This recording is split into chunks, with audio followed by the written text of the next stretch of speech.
un vasto desierto bajo un sol ardiente. Antiguo Egipto, tierra de faraones y secretos. La gran pirámide se alza. Sus piedras guardan cámaras ocultas y conocimiento prohibido. Los jeroglíficos advierten de rituales y maldiciones, insinuando poderes que nunca se desvanecieron. Las momias, más que reliquias, son vasijas, preparadas para viajes a través de reinos de dioses y demonios. Los susurros de las arenas se hacen más fuertes, advirtiéndonos: la verdadera historia de Egipto es más extraña y oscura de lo que osamos imaginar. La historia oficial de Egipto es una historia de orden y adoración al sol, pero otra historia acecha en las sombras. Los sacerdotes eran hechiceros, los templos eran portales y los faraones ejercían un poder más allá de nuestra comprensión. Sus rituales doblegaban la realidad, sus artefactos canalizaban fuerzas desconocidas. Las leyendas hablan de milagros, profecías y linajes formados por secretos cósmicos. Las máscaras doradas son una fachada. Debajo yace un legado de magia oscura y conocimiento prohibido. A medida que descubrimos sus secretos, debemos preguntar: ¿estamos listos para enfrentar las sombras del antiguo Egipto? Por miles de años, las pirámides y la esfinge de Egipto nos han cautivado. Sus misterios no han disminuido con el tiempo. Su obsesión con la muerte y la eternidad habla de nuestros miedos y esperanzas más profundos. ¿Cómo lograron tales hazañas monumentales con herramientas primitivas? La pregunta nos persigue. Su mundo es a la vez familiar y ajeno, la vida diaria junto a dioses, con cabezas de animales y magia poderosa. Esta mezcla de lo mundano y lo místico mantiene el encanto de Egipto para siempre. Los verdaderos secretos de Egipto no son el oro, están escondidos en las creencias, los rituales y la arquitectura del alma. La muerte era un viaje, guiado por hechizos y el libro de los muertos, a través de un inframundo peligroso. La momificación era ciencia y alquimia, transformando los cuerpos para la eternidad. Para los egipcios, ciencia y magia eran lo mismo, los mundos físico y espiritual entrelazados. Para entenderlos, debemos ver cómo ellos veían. Un mundo donde lo visto y lo invisible son inseparables. Solo entonces podremos vislumbrar los verdaderos misterios del antiguo Egipto. La tumba de Tutankamón, descubierta en 1922, desató una leyenda de maldiciones mortales. Lord Carnarvon, la primera víctima, murió misteriosamente mientras presagios y muertes extrañas lo seguían. Las luces fallaron, los perros aullaron, y una serie de desgracias golpearon a quienes entraron a la tumba. El frenesí de los medios alimentó el mito, a medida que más muertes y tragedias se vincularon a la maldición. Ni siquiera quienes manipularon artefactos se salvaron. Siguieron incendios, enfermedades y suicidios. Los escépticos buscan lógica, pero el patrón es escalofriante.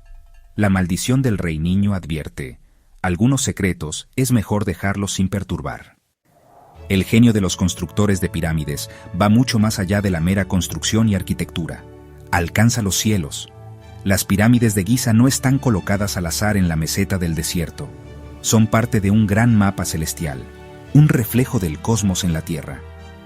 La más famosa de estas es la teoría de la correlación de Orión, que propone que la disposición de las tres pirámides principales de Giza es una representación deliberada de las tres estrellas del cinturón de Orión. El tamaño y la disposición de las pirámides reflejan perfectamente el brillo y la posición de las estrellas Al-Nitak, Al-Nilam y Mintaka. Incluso el ligero desplazamiento de la pirámide más pequeña, la de Miserino, coincide con el desplazamiento de la estrella Mintaka. Esta correlación es demasiado precisa para ser una coincidencia. Implica que los egipcios tenían un profundo, casi obsesivo, entendimiento de la astronomía. Pero, ¿por qué Orión? Para los antiguos egipcios, la constelación de Orión era la encarnación celestial del dios Osiris, el señor del inframundo y la resurrección. Al construir las pirámides como un espejo de su constelación, estaban creando un poderoso vínculo mágico entre el lugar de descanso final del faraón en la tierra y su destino divino en las estrellas. Todo el complejo de Giza no era solo un cementerio, era una máquina de resurrección, diseñada para facilitar el viaje del rey al más allá y su transformación en un dios entre las estrellas. Las alineaciones celestiales no se detienen ahí. Los llamados conductos de aire dentro de la Gran Pirámide, que ahora sabemos que están sellados, también tenían un significado astronómico. Desde la cámara del rey, el conducto norte apuntaba directamente a las estrellas circumpolares, que los egipcios llamaban las indestructibles, las estrellas que nunca se ponían. Este era el destino del alma eterna. El conducto sur apuntaba hacia el cinturón de Orión, la forma celestial de Osiris. Los conductos de la cámara de la reina tenían alineaciones similares a otras estrellas importantes. Estos no eran para el aire, eran tubos de observación de estrellas, canales cósmicos diseñados para guiar el espíritu del faraón a su objetivo preciso en los cielos. Este increíble conocimiento astronómico plantea preguntas profundas. ¿Cómo lograron tal precisión sin telescopios?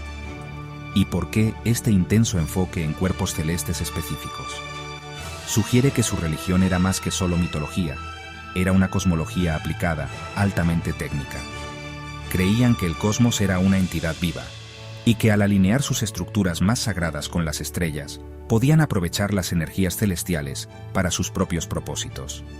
Las pirámides entonces eran inmensos instrumentos de piedra, perfectamente afinados con la música de las esferas. Son un monumento no solo al poder de los faraones, sino a una ciencia perdida de las estrellas que apenas estamos empezando a comprender.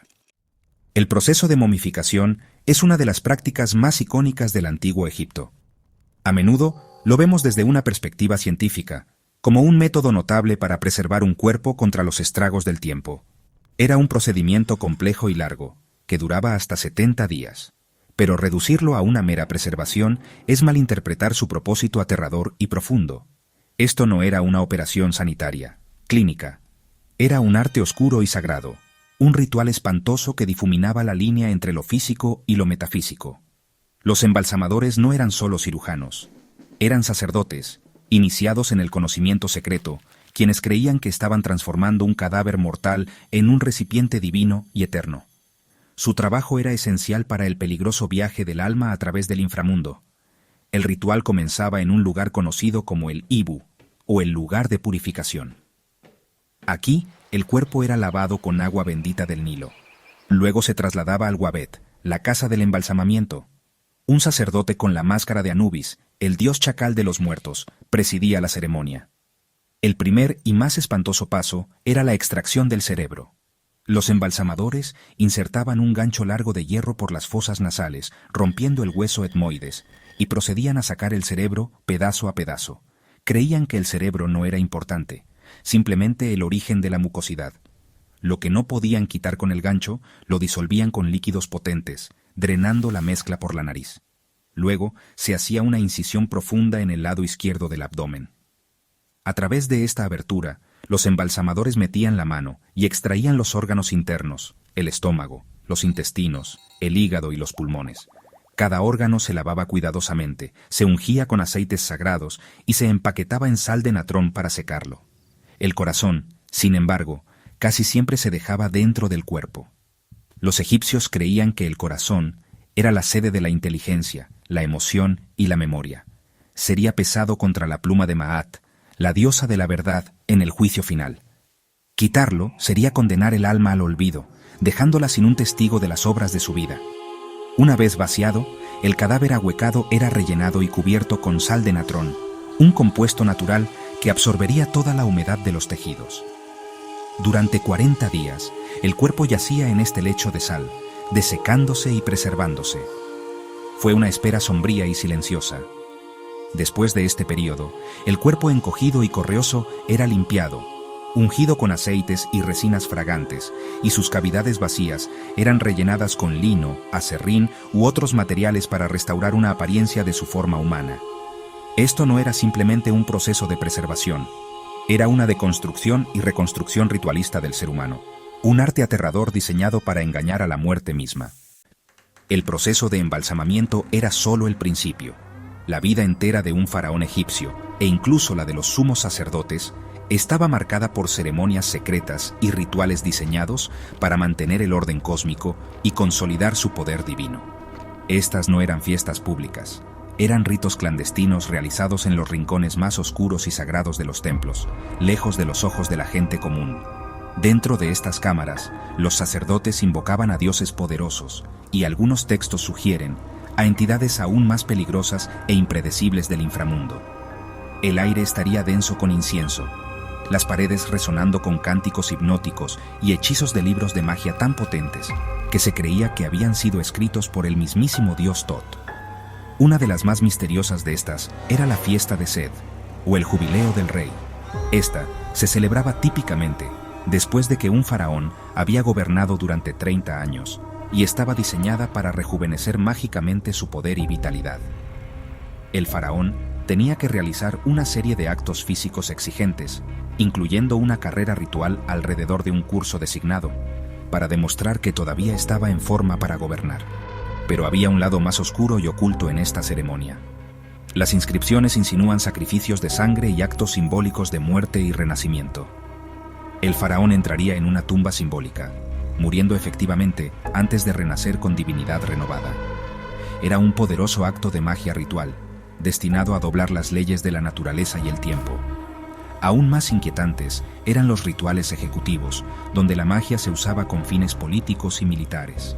Los sacerdotes crearían figuras de cera o arcilla que representaban a los enemigos de Egipto. Estas efigies serían nombradas, maldecidas y luego destruidas ritualmente. Serían atadas, apuñaladas con cuchillos, escupidas y finalmente quemadas en un fuego, todo mientras se recitaban encantamientos para asegurar que la destrucción mágica se tradujera en una derrota en el mundo real. Esto no era guerra simbólica. Para los egipcios era un arma genuina y efectiva.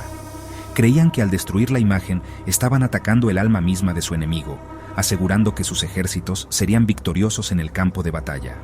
Estos rituales revelan una cosmovisión inmersa en una profunda e inquietante comprensión de la magia simpática. Los sacerdotes creían que el universo era una red de conexiones y que una acción realizada a pequeña escala, dentro del círculo protegido de un templo, podía tener repercusiones masivas en el mundo exterior. No solo estaban orando a sus dioses, estaban manipulando activamente las fuerzas del cosmos. El poder que ejercían era inmenso, pero también increíblemente peligroso. Una sola palabra mal dicha en un cántico o un ritual defectuoso podría desatar fuerzas catastróficas, volviendo la magia contra sus lanzadores y amenazando el equilibrio mismo del reino que buscaban proteger. De todos los rituales inquietantes realizados por los antiguos egipcios, ninguno es más perturbador que la ceremonia de la apertura de la boca. Este era el rito final y crucial que se realizaba en la momia justo antes de sellarla en su tumba. El propósito de este ritual era nada menos que reanimar a los muertos. No en un sentido físico, sino espiritual. Los sacerdotes buscaban restaurar mágicamente la capacidad de la momia para ver, oír, hablar, comer y moverse en el más allá. Sin esta ceremonia, el alma del difunto quedaría atrapada dentro de un cadáver sordo, mudo y ciego, eternamente aislado e incapaz de completar su viaje a través del Duat. Fue un paso final aterrador y esencial. La ceremonia era un evento muy teatral y cargado de energía. La momia se colocaba de pie a la entrada de la tumba, sostenida por un sacerdote. El principal ritualista, conocido como el sacerdote Sem, se acercaba entonces a la figura amortajada.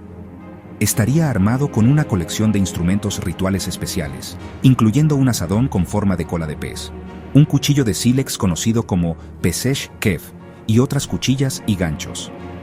Estas no eran herramientas ordinarias, eran objetos sagrados imbuidos de poder mágico, capaces de interactuar con el mundo de los espíritus. El aire estaría cargado de cánticos mientras el sacerdote se preparaba para realizar su cirugía sobrenatural. El sacerdote procedía entonces a tocar la boca, los ojos, la nariz y las orejas de la momia con estos instrumentos. Cada toque iba acompañado de una invocación específica y poderosa. Cuando tocaba la boca, cantaba hechizos para permitir que el difunto volviera a hablar y comer. Al tocar los ojos, se restauraba la vista para ver el camino a través del inframundo. Este no era un proceso suave, era un despertar mágico y forzoso, un choque entregado al cuerpo inerte para sacudir sus sentidos de nuevo a la vida. La ceremonia a menudo incluía el sacrificio de un buey, con su pata aún caliente siendo presentada a la boca de la momia como un símbolo de vida y sustento. El impacto psicológico de este ritual debió ser profundo.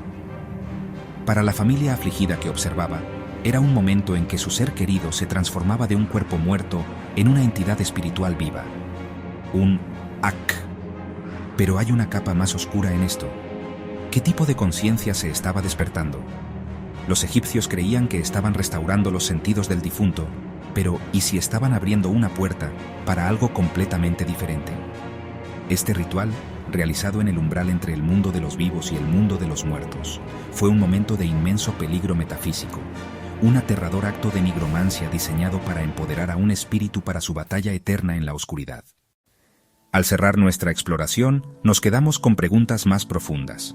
El antiguo Egipto fue una civilización de dualidades: luz y sombra, historia pública y conocimiento secreto, ciencia y hechicería. Debemos aceptar que las mismas personas que registraron las cosechas en papiros también pudieron haber registrado diagramas para tecnologías imposibles.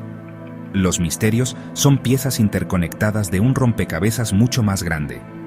El conocimiento astronómico se conecta con los destinos celestiales descritos en los textos funerarios.